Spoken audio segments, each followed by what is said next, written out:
สบายดีหมู่เพื่อนสาวจะฮิลลิ่งยูชแนลทุกคนเนาะห่างหายกันไปโดนเลยกับซ่องของพวกเราคือข้าพเจ้าแม่นติดภารกิจอยู่น้อยนึงก็เลยบ่ได้มาอัดคลิปวิดีโอหลายมื้อละและในมื้อนี้เราก็มีสิ่งใหม่มานำเสนอก็คือ Goddess Guidance Oracle Card เป็นไพ่แนะนำจากเทพีหรือว่านางฟ้าเนาะสำหรับในนี่มันจะมีอยู่44ใบไพ่ Oracle Card ก็คือจะมีทั้งคีย์เวิร์ดมีชื่อของนางฟ้าหรือว่าเทพีเนาะแล้วก็มีคำแนะนำอยู่ทางด้านลุ่มเป็นคำอธิบายก็คือเขาได้สั่งซื้อไพ่ชุดนี้มาอยู่ราคาที่เท่าไหร่วะประมาณ 50,000 ประมาณ 50,000 สั่งจากเทาเบาอันนี้ก็จะเป็นของแท้ปานใดแต่ว่าแต่เขาก็จะได้มันมาแล้วบ่มีคำแนะนำเนาะแล้วสัญลักษณ์ของหลังไพ่ก็จะเป็นรูปมงกุฎแบบนี้มงกุฎทางด้านในก็จะเป็นแบบนี้เป็นบรรดาเทพีต่างๆเนาะแล้วในมื้อนี้เราก็จะมาเริ่มกันในหัวข้อจะเกิดอย่างขึ้นภายในเดือนนี้เดือนตุลานี้เนาะในเดือนตุลานี้เขาจะเกิดอย่างขึ้นคือเก่าเขาจะมีอยู่3กล่องให้เลือกแต่ว่าเทื่อนี้มันจะมีไพ่ที่แนะนำไพ่คำแนะนำจากนางฟ้ามามันจะมีกล่อง A B และ C เนาะ3กล่องนี้อยากให้ทุกคนตั้งสมาธิก่อนที่จะเลือกไพ่แต่ละกล่องให้เบิ่งอยู่สิ่งที่ดึงดูดใจเจ้าอะไรที่สุดหรือว่ากล่องที่ถูกใจเจ้าอะไรที่สุดกล่องที่แบบคล้ายๆเป็นเขาก็อย่างสัญชาตญาณของเขาเลือกกล่องนี้มาอย่างเสียนะแล้วเขาต้องขอบอกคนเลยว่าการอ่านไพ่แบบนี้เป็นการอ่านไพ่แบบทั่วไปบ่ได้เจาะจงเฉพาะบุคคลแต่บุคคลหนึ่งอาจจะถือกับบางคนและอาจจะบ่ถือกับบางคนก็อยากให้ทุกคนเนาะคอมเมนต์ติชมหรือบอกกันมาได้หรือและเฮาก็ต้องขออภัยมาณทีนี้เนาะว่ามันอาจจะตรงกับไพ่หรือว่าอาจจะบ่ตรงกับไพ่เลยก็มีเนาะแต่ว่าสำหรับมื้อนี้เนาะเรามาลิ้นกันมันม่วนซะในกล่อง A กล่อง B กล่อง C เลือกกล่องที่ดึงดูดกับเจ้าหลายที่สุดแต่ละกล่องจะมีไพ่ทาโร่เป็นไพ่ทาโร่ทั้งหมด5ใบและเป็นไพ่นางฟ้าไพ่ข้อความจากนางฟ้าหรือว่าคำแนะนำจากนางฟ้ากล่องละ1ใบเลือกกล่องที่ตัวเองคิดว่าแมนกับตัวเองหลายที่สุดโอเคทำอีกเลยเขาก็จะมาเริ่มอยู่กล่อง A เนาะกล่องที่1ถ้าใครเลือกแล้วจะเริ่มกล่อง E เลยอันนี้เก็บไว้ก่อนอันนี้ก็เก็บไว้ก่อนเนาะ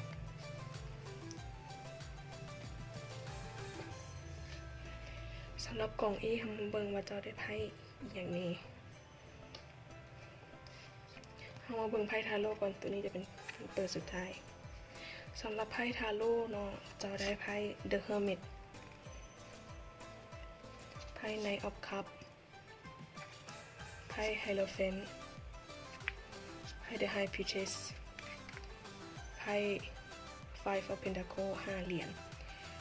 สิ่งที่ออกมาเลยก็คือว่าส่วงนี้หรือว่าภายในเดือนนี้แมนเจ้าอยากจะอยู่คนเดียวหรือว่าใช้ชีวิตคนเดียวก่อนอยากจะออกไปเดินทางไปต่างแขวงต่างประเทศเนาะอยากหรือว่าไปบ่อนที่ตัวเองไม่เคยไปหรือว่าไปในที่สถานที่ใหม่ๆที่อื่นๆด้วยตนเองด้วยตัวคนเดียวคือไพ่ The Hermit ขึ้นมาค่ะเจ้าเอิ้นว่าเป็นไพ่ฤาษีผู้จำศีลฉะนั้นบ่งบอกได้เลยว่าเจ้าเป็นคนที่หักความโดดเดี่ยวมักออกไปแบบคนเดียวมักอยู่คนเดียวอยากอยู่คนเดียวในช่วงอะไรอย่างนี้หรือว่าในช่วงเดือนนี้และอันนี้ออกมาเลยเป็นไพ่ The High Priestess เป็นผู้หญิงหรือว่าเป็นบุคคลที่มีความลึกลับเป็นบุคคลที่มีโลกส่วนตัวสูงและอยากออกเดินทางไปในที่ที่ใหม่ๆแต่ในจิตใจของคนที่เลือกกล่องนี้เนาะก็ยังมีจิตใจที่แบบว่า เป็นสิว่าอย่างไรไพ่ที่แสดงออกมาทั้งหมดนี้นะเป็นอันนี้คือไพ่เดอะไฮโลเฟนเป็นไพ่นักบวชสินะส่วนหลายคนที่เลือกไพ่กล่องนี้เด้อเป็นคนที่อยากอยู่คนเดียวอยากใช้ชีวิตแบบคนเดียวไปก่อนเพราะว่าอาจอยากจะออกจากสังคมที่มีความวุ่นวายสังคมที่แบบเบื่อในเมืองอยากจะใช้ชีวิตแบบสบายสโลว์ไลฟ์จากหน่อยนึงสินะโอเคเนาะสำหรับไพ่กล่องที่หนึ่งเดี๋ยวเรามาเบิ่งคำแนะนำจากนางฟ้ากันเลยโอ้เชอร์เมตเนาะคำแนะนำจากนางฟ้าหรือว่าเทพีนี้ก็บอกไว้เลยว่า be strong เจ้าต้องเข้มแข็ง you are stronger than you think you are and your strength assure a happy outcome ในนี่ก็คือบอกเลยว่าเจ้านะเป็นคนที่มีความเข้มแข็งกว่าที่เจ้าคิดอีกเจ้าเป็นคนที่แบบอดทนเข้มแข็งกว่าที่ตัวเองคิดแล้วจากจุดแข็งจากอันนั้นของเจ้าหันมันจะเฮ็ดให้เจ้าหันมีความสุขเฮ็ดให้เจ้าแบบได้ผลมีผลแบบเฮ็ดให้เจ้ามีความสุขขนาดเนื่องจากเจ้าบ่จำเป็นต้องพึ่งคนอื่นหลายเกินไปเพราะว่าเจ้าเป็นตัวของเจ้าเองได้เจ้าสามารถช่วยเหลือตัวเองได้คือในนี่บ่งบอกเป็นมันเสื่อมต่อกันเบิดเลยเป็นไพ่ที่แบบว่าการอยู่คนเดียวเจ้าถึงว่าเจ้าบ่มีไผก็ตามเนาะถ้าว่าในเรื่องของความรักนะถึงว่าเจ้าจะบ่มีไผก็ตามแต่เจ้าก็ยังอยู่ได้เจ้าก็ยังบ่จำเป็นที่แบบค่อยก็บ่ได้เป็นอีหยังนี้อีหยังนะถึงว่านี่เจ้าจะโดดเดี่ยวแต่เจ้าก็ยังมีความเข้มแข็งในตัวของเจ้าเองโอเคเนาะมืดไปแล้วสำหรับไพ่กล่องที่1ถ้าเป็นจังไดก็ฝากกดไลค์กดแชร์หรือว่ากด Subscribe หรือว่าคอมเมนต์มาใต้คลิปได้เนาะถ้าตรงกับไผหรือว่าบ่ตรงกับไผก็ขอโทษขออภัยเนาะฝากติดตามและให้กำลังใจกับช่องของพวกเราในเด้อไว้พบกันใหม่ในคลิปหน้าขอบใจสั้นต่อไปเฮาสิมาเริ่มเข้ากล่อง B กันเลยเนาะเฮามาเบิ่งว่า B สิได้ไพ่อีหยังแน่คือเก่าเนาะกล่อง B เขาจะอันนี้ไว้ก่อนมาเบิ่งว่าไพ่ทาโร่ของเจ้าจะได้ไพ่อย่างแน่1 Six of Pentacles 6 เหรียญไพ่ The Fool โอ้ไพ่ Nine of Cups และ Nine of Swords และ The Tower แรกๆก็คือสิดีแต่ต่อมามันก็แบบอย่างนั้นเนาะคือในช่วงระยะนี้หรือว่าในภายในเดือน10นี้เนาะสำหรับคนที่เลือกกล่อง Bก็คือเฮาเว้าถึงอุปนิสัยของคนกล่อง B ก็เนาะเป็นคนที่มีความเมตตากรุณาและช่วยเหลือเพื่อนมนุษย์ด้วยกันเนาะแล้วถ้าคนที่เลือกกล่อง B นะจะสนุกสนานหรือว่าจะม่วนซื่นกับชีวิตที่เป็นอยู่ในปัจจุบันจะม่วนซื่นใจอย่างแบบจะเป็นคนที่ฮักอิสระอย่างนะแต่การกระทำดังกล่าวนะมันอาจจะส่งผลไปในทิศทางอีกทิศทางหนึ่งของเจ้าก็คือว่าอาจจะส่งผลต่อความกดดันความเครียดหรืออาจจะมีปัญหาตามมาภายหลังได้จากการที่เจ้าแบบปล่อยปละละเลยหลายเกินไปก็คือไพ่ The Fool เนาะบ่งบอกเลยว่าเป็นคนที่ฮักอิสระเป็นคนที่แบบปลดปล่อยเป็นคนที่แบบจังได๋บ่ค่อยจะแบบตามผู้ใดสินะแล้วเรื่องการเฮ็ดแบบนี้นะการที่ฮักอิสระหลายเกินไปหรือว่าปล่อยปละละเลยหลายเกินไปเนาะมันอาจจะส่งผลตามมาภายหลังได้เพราะฉะนั้นไพ่ก็อยากจะเตือนสำหรับคนที่เลือกกล่อง B เนาะว่าการที่เฮาละเลยหรือว่าปล่อยปละนะมันอาจจะมีปัญหาตามมาภายหลังหรือเพราะฉะนั้นสำหรับคนที่เลือกกล่อง B เนาะอย่าคิดว่าตัวเองเฮ็ดแล้วได้แล้วสำเร็จแล้วมันบ่เกิดปัญหาอย่างแล้วจะให้ไพ่อยากจะเตือนว่าให้เฮานะควรมีความรอบคอบหลายกว่าเก่าควรระมัดระวังควรที่จะแบบใส่ใจรายละเอียดเล็กๆน้อยๆก็ตามแต่เนาะต้องให้มันละเอียดและถี่ถ้วนเพราะว่ามันจะเกิดปัญหาตามมาภายหลังสำหรับคนที่เลือกกล่อง B เนาะต่อมาเรามาเบิ่งคำแนะนำจากไพ่เทพีหรือว่านางฟ้าเนาะค่ะจะได้ไพ่อย่างเวสตาก็คือโฮม your household situation is improving either through the move and a healthy change in the occupants ก็คือหมายความว่าสถานการณ์ที่สถานการณ์มันจะดีขึ้นเนาะมันจะแบบมีการปรับปรุงหรือว่าเทศให้ดีขึ้นแล้วทุกสิ่งทุกอย่างมันจะมีการปรับเปลี่ยนหรือพัฒนาไปในทางที่ดีขึ้นแต่เพียงแต่ว่าเราควรระมัดระวังหรือว่าควรที่จะใส่ใจรายละเอียดต่างๆเนาะทุกสิ่งทุกอย่างที่เราเฮ็ดควรที่จะเบิ่งทุกๆขั้นตอนบ่ควรปล่อยปละละเลยไปในอันใดอันหนึ่งเพราะฉะนั้นถ้าเจ้าเฮ็ดแบบว่าละเอียดถี่ถ้วนแล้วแบบบ่มีคิดว่าบ่มีปัญหาหยังแล้วเนาะเบิ่งละเอียดทุกอย่างวิเคราะห์ทุกอย่างละเอียดแล้วมันก็จะเฮ็ดให้ทุกสิ่งทุกอย่างดีขึ้นโอเคจบไปแล้วสำหรับคนที่เลือกกล่อง B เนาะเป็นจังไดก็ฝากกดไลค์กดแชร์หรือว่ากดติดตามช่องของพวกเราได้ถ้าหากว่ามีจุดใดที่ตรงกับแต่ละคนหรือว่าบ่ตรงกับแต่ละคนท่านสามารถคอมเมนต์ลงมาใต้คลิปได้เนาะแล้วก็อยากขอฝากช่อง The Healing You Channel ไว้กับทุกคนนั้นเนาะจบไปแล้วสำหรับสาวกล่อง B ขอบใจ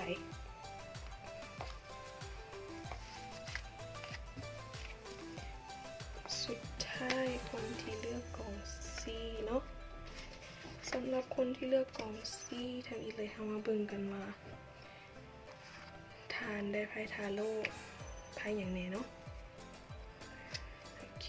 ใบทำอิฐ The Lover ขึ้นมาเลย2 Page of Pentacle 3 Dover oh my god 4 Two of Wands และสุดท้ายก็คือ Eight of Cups 8 ถ้วยพื้นเพของคนที่เลือกกล่องซี่เนาะถือว่าดีหลายและกระโดดเด่นในทุกๆด้านแล้วสำหรับไพ่เดอะเวิลด์เนาะเป็นการเปลี่ยนแปลงครั้งยิ่งใหญ่ของคนที่เลือกกลุ่มซีมันจะมีการเปลี่ยนแปลงที่เกิดขึ้นอาจจะเป็นเรื่องเวียกหรือว่าเรื่องชีวิตหรือว่าเรื่องความรักต่างๆเนาะมันจะมีการเปลี่ยนแปลงมันจะมีบางสิ่งบางอย่างเกิดขึ้นโดยเฉพาะเรื่องความรักก็คือคนโสดก็อาจจะมีคู่แล้วอาจจะมีคนเข้ามาลงน้ำมาทักมาทางบ่ว่าจะเป็นออนไลน์หรือว่าอย่างกันแล้วแต่เนาะ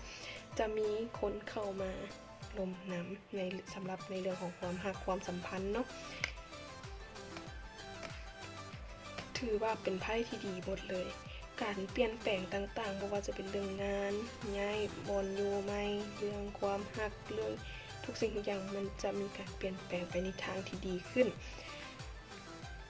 เขาเชื่อว่าคนที่เลือกกล่อง B เนาะกล่อง C เนาะเป็นคนที่แบบว่าจังได๋เป็นคนที่แบบคล้ายๆกับว่าสร้างบุญเก่ากรรมเก่าบุญเก่าตั้งแต่ชาติปางก่อนยังละส่งผลในชาตินี้อย่างประมาณนี้เนาะก็คือจะเฮ็ดให้เกิดการเปลี่ยนแปลงเกิดขึ้นสำหรับท่านใดหรือว่าคนใดที่มีความทุกข์ใจก่อนหน้านี้นับจากนี้ไปแม่นเจ้าจะมีชีวิตที่ดีขึ้นแต่ว่าในทางคำว่าในทางหรือชีวิตที่ดีขึ้นนี่เจ้าจะต้องบ่แม่นว่าเจ้าสินเนาะนั่งนอนแล้วมันท่าแต่โชคชะตามาหาเจ้ามันก็บ่แม่นแม่นบ่มันจะต้องมีเรื่องความขยันในการทำมาหากินแล้วดวงพวกนี้เนาะที่เฮาเบิ่งให้ไปนี่มันจะเป็นตัวช่วยเสริมให้เจ้าได้มีพลังในการเฮ็ดสิ่งนั้นต่อไปเพราะว่าคนที่เลือกกองซีนี่เนาะเป็นคนที่แบบว่าหยิบจับอีหยังก็ประสบผลสำเร็จไปเปิดอีหยังเสียนะเป็นคนที่แบบกล้ายอมรับความเสี่ยงยอมรับสิ่งใหม่ๆที่เกิดขึ้นโอเคหมดไปแล้วสำหรับไพ่ทาโร่เฮามาเบิ่งคำแนะนำจาก TP หรือว่า Goddess Guidance เนาะนี่เห็นบ่ Bridget ก็คือ Don't back down Stand up for what you believe is right ให้เชื่อมั่นในสิ่งที่เจ้าคิดว่ามันถูกต้องแล้วเห็นบ่พื้นฐานและสิ่งที่เฮาเว้ามาก่อนหน้านี้เนาะ ก็คือดวงของเจ้าค่ะมันดีอยู่แล้วก็คือกรรมเก่าหรืออย่างนะมันจะส่งผลในชาตินี้สิ่งที่เจ้าเฮ็ดหรือสิ่งที่เจ้าปรารถนาจะประสบผลสำเร็จยิ่งขึ้นอีกเพราะฉะนั้นบ่ต้องน้อยบ่ต้องอย่างทั้งสิ้นให้เจ้าเชื่อว่าสิ่งที่เจ้ากำลังเฮ็ดอยู่หั่นมันถูกต้องแล้วมันจะช่วยให้เจ้าประสบผลสำเร็จแต่ก็ต้องเบิ่งนำได้บ่แม่นสิ่งที่เฮ็ดแล้วผิดกฎหมายอีหยังได้เนาะมันต้องเบิ่งนะว่ามันต้องเป็นสิ่งที่ถูกกฎหมายแล้วสิ่งที่เจ้ากำลังสิตัดสินใจหรือว่าบางคนเนาะสมมุติว่าเขาเจ้ากำลังเรื่องเฮียนบอกอีหยังซี่นะตัดสินใจว่าสิตัดสินใจไปเฮียนหรือว่าได้เฮ็ดเวียกเลยอีหยังซี่มันก็จะเลือกในสิ่งที่เจ้าคิดว่ามันถูกต้องตามที่ไพ่เพิ่นแนะนำเลยเนาะให้ stand up for what you believe is right ก็คือให้เชื่อมั่นในสิ่งที่เจ้าคิดว่ามันถูกแล้วเชื่อมั่นว่ามันถูกแล้วโอเคมืดไปแล้วสำหรับ3กองเนาะ A B C ทั้ง3กองก็อาจจะมีดีแน่และบ่ดีแน่ฉะนั้นฝากให้ทุกคนติดตามช่องของพวกเราในเด้อ The Healing You Channel เนาะสำหรับคลิปหน้าเราอาจจะมาเว้าถึงเรื่องความรักหรือว่าเรื่องอย่างก็แล้วแต่คันขอกันเข้ามาได้เนาะว่าอยากให้เฮาเบิ่งให้เรื่องอีหยังหรือว่าอยากให้แนะนำเรื่องหยังก็สามารถส่งกันเข้ามาได้หรือว่าคอมเมนต์กันเข้ามาใต้คลิปนี้ได้เนาะขอบใจ